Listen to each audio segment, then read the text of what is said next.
Heard about Ken Coleman's book, From Paycheck to Purpose, The Clear Path to Doing Work You Love? This book claims to help you become more clear about your career path, but does it live up to its promise? Let's do this. Hi, I'm Brandon, and I recently picked up this book, From Paycheck to Purpose by Ken Coleman, and he's looking over my shoulder right there. I also listened to it a couple of times on Audible, so I'm pretty familiar with the contents, so much so that I thought it would be helpful to do a review. But it's actually more than a review. It's a review plus a little bit of autobiography on my part to give you some interactions with exactly how I have lived out the principles that Ken Coleman talks about in his book. So I think it's going to be interesting. For a little context, Ken Coleman is one of the newer personalities over at Ramsey Solutions, the Dave Ramsey company, made famous by the personal finance guru. If you haven't checked out his podcast, it might be worth the listen. He's got an enthusiasm, he's got an interesting take on career planning, and it's pretty good. But for now, let's dig into Coleman's 256-page book, From Paycheck to Purpose.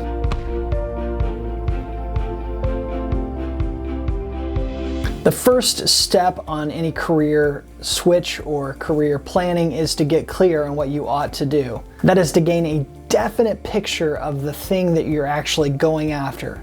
That's easy to define the step, it's a little harder to live it out.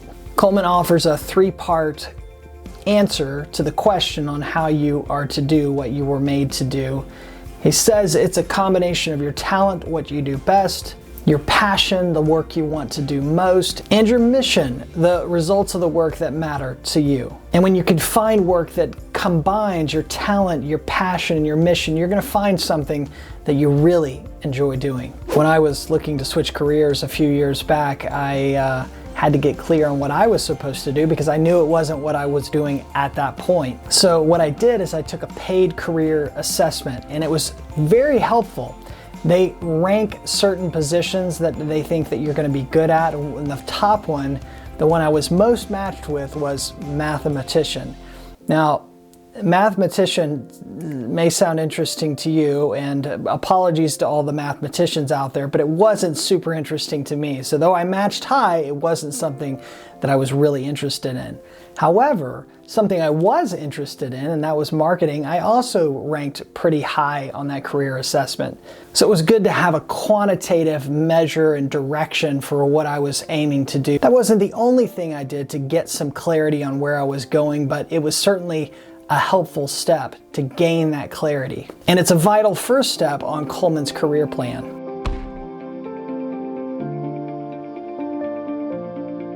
So after you get clear in stage one, the second step is to get qualified for the work you want to do. And on page 46, Coleman offers 4 questions that you need to answer whenever you're aiming to get qualified for the work you want to do. Question number 1, the education question, what do you need to learn? Question number 2, the experience question, what do you need to do? Question number 3, the economic question, what's it going to cost? And question number 4, the expectation question, how long is it going to take? Getting answers to these questions is going to be a reality check for some of us out there.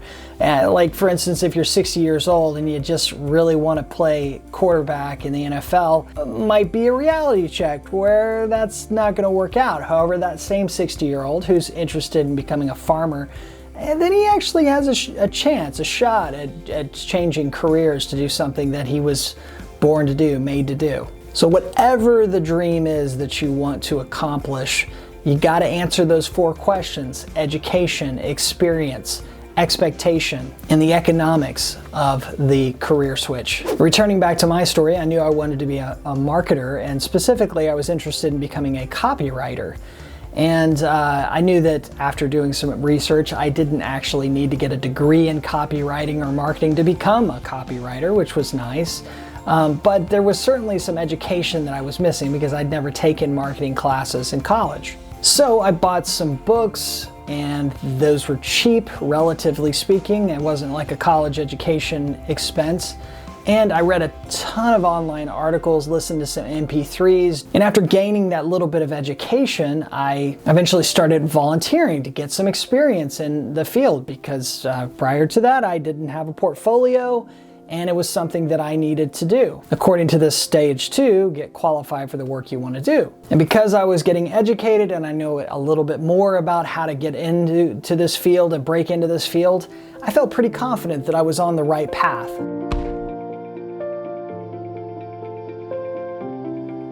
So the third stage for finding work that you are going to enjoy, according to Ken Coleman, is to get connected. After you find some clarity on what you want to do, after you get qualified to do that sort of thing, you want to get connected to people that are going to connect you to those opportunities out there. This is the bridge to take you from your skills and your newfound passion to the opportunities that exist in the marketplace. Coleman offers up this small but mighty proximity principle. Talks about it on page 91 of the book. The proximity principle is this, and I quote, "In order to do what you want to do, you have to be around the people who are doing it and the places it's happening. Then opportunity will find you." It's an interesting concept from Coleman. Go to the places where people are doing the things that you want to do, and your opportunity and chance to shine is going to be right there.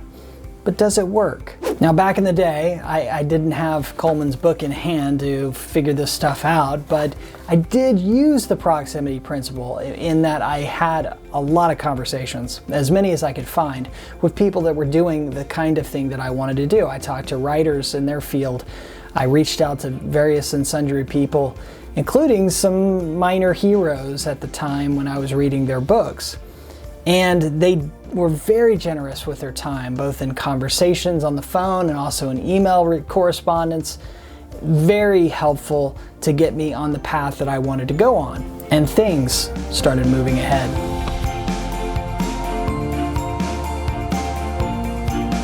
The fourth stage on this clear path to a new career, according to Ken Coleman, is to get started on the journey, usually with the first job. Coleman writes on page 144, and I quote, "To start right, you need to choose the right path in the right place at the right pace, always keeping the right perspective." He calls the path, the place, the pace, these are trail markers along the way. These things are going to tell you whether or not it's the right step for you next. If an opportunity presents itself and it's not the right timing, then it's not the right opportunity. If an opportunity presents itself and it's not the pace that you're at that particular time, then it's likely not the best opportunity for you. For instance, you find a new position, it's just a toxic environment, and you can tell right away, that's probably not the best place to go. That's how the trail markers work. My break into the marketing world was the perfect opportunity. Had the offer about 8 months after I'd started searching for a new kind of role. I interviewed for the position. I got a better than average offer than what I was expecting. I was doing work at a smaller company, so the pace was just perfect for somebody who was learning how to do this kind of thing. I kept all my other life responsibilities, both at church and with my family. I mean, really, it was just the perfect setup. The next step on the journey is to get promoted. And chances are when you get that first job, that is not your dream job, your dream role that you were thinking about when you first started on the journey. But you do have to maximize the opportunities when they present themselves. So like you're in this role and you're doing great, but you want to get promoted. So there's a few things that Coleman mentions in this stage that you want to nail. He says, know the role, accept the role, and maximize the role. According to Coleman, and probably anybody who thinks about this for 5 seconds, your dream job ain't just gonna show up magically your first day. It takes knowledge, it takes experience, it takes some execution on our parts to land that dream role eventually. And it's at this stage, to be fair, that the path that I was on personally diverges a bit from the path that Coleman talks about. Now, granted, I don't think that everybody is on these 7 steps. Everybody is always following the 7 steps that Coleman talks about. So don't get me wrong. I think this is normal, but it's just something that I definitely personally experienced. What happened to me when I was in that financial services company was the Great Recession hit, 2008. Our pay was cut by 25%, and I took it as a sign that I probably should find something else before my position was completely eliminated from the firm. It was completely understandable on the owner's part. I don't blame him at all. I mean, kudos to him for thinking ahead and making sure that the business survived. But for me personally, I needed to find something different. So I applied to a few other places that were out there and the opportunities that were open in my town. And not very long afterwards, I got an offer to join a small marketing company, which was the perfect role for me at that stage. I followed the system that he outlines in the book. Namely, I knew the role, I accepted the role, and I maximized the role. And within 18 months' time, I had turned into a trainer at that small marketing firm. After getting clear, getting qualified, getting connected, getting started, and then getting promoted, it's time to start looking for that dream job or the dream role. This is the job you were born to do, or at least one of the jobs you were born to do. Coleman defines the dream job by using these 4 filters on page 201. These are the filters. He says the dream job consists of the right work for the right pay in the right environment and with the right timing. He says when these 4 line up, this is the career grand slam. He says anything else besides these 4 things lining up is just a mirage. You know, you might have 3 of them, but that 4th one is missing, then it's not going to be as fulfilling as having all 4. So you have to be picky and look for the right role. For me personally, I did find my dream job, at least at the time, when I had the opportunity to start my own marketing agency and work from home or work from coffee shops. And for about a decade, I was running the agency and I didn't have any other full-time roles. I was just doing that, and it was a dream job. Right work, right pay, right environment, and right timing. It was all 4 things were lining up during that time I was running the agency. I mean, the morning consisted of getting up and commuting to my office about 25 feet away from my bedroom. I really couldn't complain. And when I wouldn't want to work at the house, then I would go and work at Starbucks or some other coffee shop, and got to know the coffee shops pretty well around my area.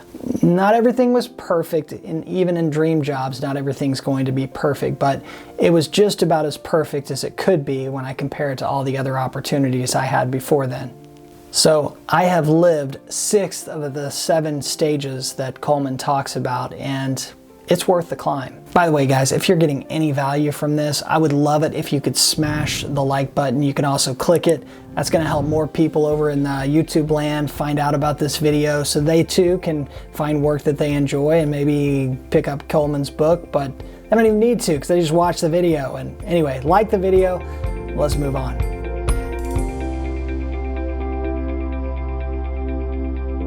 We've now made it to the final stage in Ken Coleman's book, From Paycheck to Purpose, Give Yourself Away. It's at this stage you've enjoyed the fruits of your labor, you've enjoyed working, you've enjoyed the dream job, and it's time to do what it is that not everybody gets to do, and that's to give yourself away. Coleman writes on page 242, at the top of the mountain you can see more clearly than ever where the needs are. You see who you can help that you'd never known about until now. You see how you can help, and you're able to help in ways that you couldn't before. You realize the dreams others have, and you want their dreams to come true just like yours have. Now you're in a position to give yourself away like never before. Coleman here is describing the kind of person who's accomplished what they wanted to accomplish in their career, and it's time for them to give themselves away to other people who may be interested in doing the same kind of thing that they were doing, or trying to help somebody else do something different in a different field. Whatever it might be, the opportunity is afforded to that person because they've achieved financial and time rewards that other people may not have. And wrapping up for myself personally, I haven't exactly reached that stage yet. I mean, I've enjoyed a dream job. Along the path, I'm kind of pursuing a different sort of thing right now, and I'm not doing that same thing that I was doing before. There may be another dream job that's developing, and we'll see. Maybe stick around, you can find out some more. Overall, I would recommend Coleman's book. It's an excellent take on finding work that you can enjoy. I'd say there's one caveat to it. It seems like the material was more general and it wasn't specifically focused to a Christian audience. I think that he is a believer, he is a Christian, because as I understand it, you have to be a Christian to work over at Ramsey Solutions. The title page has Philippians 3:14 written on it. But really there's less information about God per se and more about how you can discover what you were made to do. So the implication is that God is somehow maybe in the background working out some of the details. And I say this kind of frequently, I'm seeing on some of these videos. You have to remember, whenever you're pursuing some kind of job or career or something that's new in your life, what did Jesus say? What is the profit of man if he gains the whole world and yet loses his soul? So you could have the best career, you could have $1 billion in the bank, and if you lose your soul in the process, what's it gain you? What about you? Are you thinking about what you should do with your life? I actually put together a great playlist that I'm going to link somewhere on the page here. So go ahead and click on that playlist on what should I do with my life. I think you're going to find some excellent videos that'll help you on your path to discovering what you were made to do. So go click on the playlist and I will see you over there. All the best.